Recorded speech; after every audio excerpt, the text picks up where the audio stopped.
Good morning. Pleasure to be back. Wish you were with us yesterday. Get a glimpse of the new LaGuardia Airport, which is unbelievable, incredible.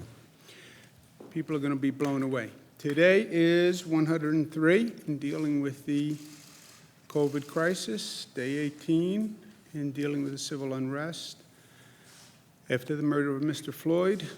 And this is as tumultuous a time as we have seen. You have these two major crises going on at the same time. They actually intersect with the protesters being a mass gathering at the time of COVID. And then you have an overall dynamic, the overall environment. You have terrible political divides in this hyper-partisan, nasty political season. There's racial division after the civil unrest and watching the Mr. Floyd murder on television. But what does New York do when the going gets tough? New York gets going. New York is the progressive capital of the United States. You look back at history, you look at when there was a pivot point in society, and more often than not, New York was the point of pivot. You have a problem, you have an issue. New York was the one that stepped up to the plate and resolved it boldly, and the nation followed. And we're doing the same on police reform. The disciplinary record release, more transparency, banning chokeholds, the Attorney General, Special Prosecutor, hate crimes. I applaud the New York State Legislature for moving as quickly as they did. On reopening, we've been talking about following the metrics, following the science. We've been talking about the hospitalization rate, the intubation rate, the hospital capacity, the ICU capacity, the number of tests, the number of tracers. We've had the most science-based, most informed reopening, I think it's fair to say, in the country. It is nothing about intuition, nothing about politics. Look at the numbers, follow the numbers, and we have more numbers. We're doing more testing. We have more reports from the hospital. So we've been following the data. Now, at this point, there's one number to watch closely, and that is the daily testing number. Why? The others are status of the system or the lagging indicators. Hospitalization rate is definitive, but the hospitalization rate is probably 2 weeks lagging behind the infection rate. If you're getting your information from the hospitalization rate, you're closing the barn door after the horse is gone, right? The daily testing, we do about 50,000 tests per day. 50,000 tests per day. Just think about that. No other state comes near 50,000 tests per day. We report those numbers the next day. So every day, you have a snapshot of the day before with 50,000 tests all across the state. That's the number that we have to watch. So, daily test results by region. New York City, for example. Monday was 1.8, Tuesday was 1.5, yesterday was 1.7. Watch those daily numbers. There's a certain bounce, a little high, a little low. You're not dealing with the largest numbers in some of these locations. But you want to watch, you want to notice any trend line, you want to notice any bounce, and then you want to find out why, okay? So let's say you see a region going up. You then look at those people who were tested and see if you can find something out from those people who were tested. This is what the local officials should be doing. This is the testing and then this tracing, right? So New York City, they do tests, they find 200 people who are positive that day. The tracers then go back and look at those 200 people. What can we learn from those 200 people? Well, of the 200, 25 all work at this one place. Of the 200, 10 were at the same party.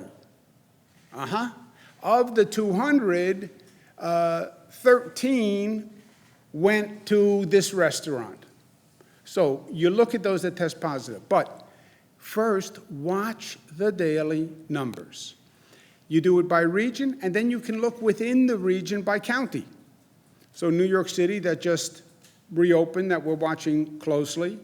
You see the deviation among the counties, but then you watch the trend line. Bronx, 2.3, 2.1, 2.4. Brooklyn, 1.9, 1.3, 1.9. Manhattan, 1, 1.2, 1.2. And again, you'll see plus or minus deviations, but you want to look for an increase and then a continued increase. Overall, the hospitalizations are still headed down. Overall, the number of deaths is close to its lowest point.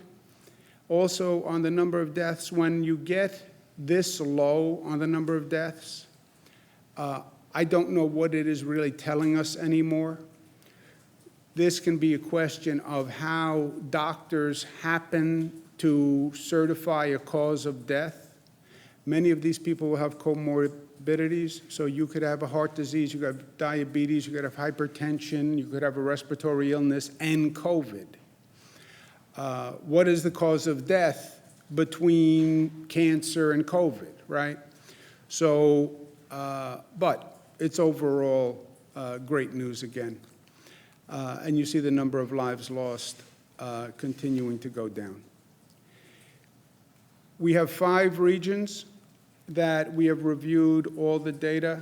We have global experts who then go through the data, because sometimes if you look at the data, you look at the underlying numbers, you look at the underlying test, you can see something. But we have the best experts that you can possibly have reviewing this, and they've reviewed it, and 5 regions will enter phase 3 tomorrow, Friday. Phase 3 is clearly indicated on the website, what businesses can open, what businesses can't open. Also, a point of caution, businesses, I know businesses are anxious to open, everybody's anxious to get the economy going. Please follow the guidelines and do what is permissible to do. People are very wary right now of businesses that are violating the opening rules. Restaurants, outdoor capacity, that doesn't mean anyone inside. So people call and we get complaints. The rules are clear. Some businesses say, well, you know, my mayor said this, my Aunt Tilly said this would be okay, my town councilman said this would be okay. That doesn't count.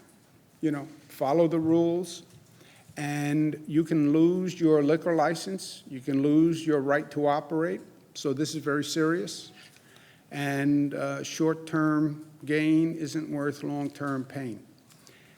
As we're entering the summer, public pools and playgrounds, we're going to leave to open or keep closed in the discretion of local governments. But they have to use their judgment here. Again, they have the test data. They should be studying the test data. They should be looking at those positives and see where the positives are coming from. If the positives are in a cluster, a neighborhood that has that pool, don't open the pool, right? Well, everybody wants to swim. I understand. But everybody doesn't want to see a spike in COVID again. So use your judgment. Sometimes yes is not the right answer. It's the easy answer. In this overall situation, I don't know how to say it. We need caution. We have to beware. We need warnings. You take your pick. The numbers are good. Everything we've done has been exactly right up until now. But that's up until now. And you can make a mistake today that wipes out everything we've done. So we have to stay smart. This COVID has not gone away. Dr. Fauci spoke to it, the CDC speaks to it. We have done extraordinarily well because the people of this state have responded in a way no one predicted. And they'll actually research and talk about for years, I believe. But COVID is still out there.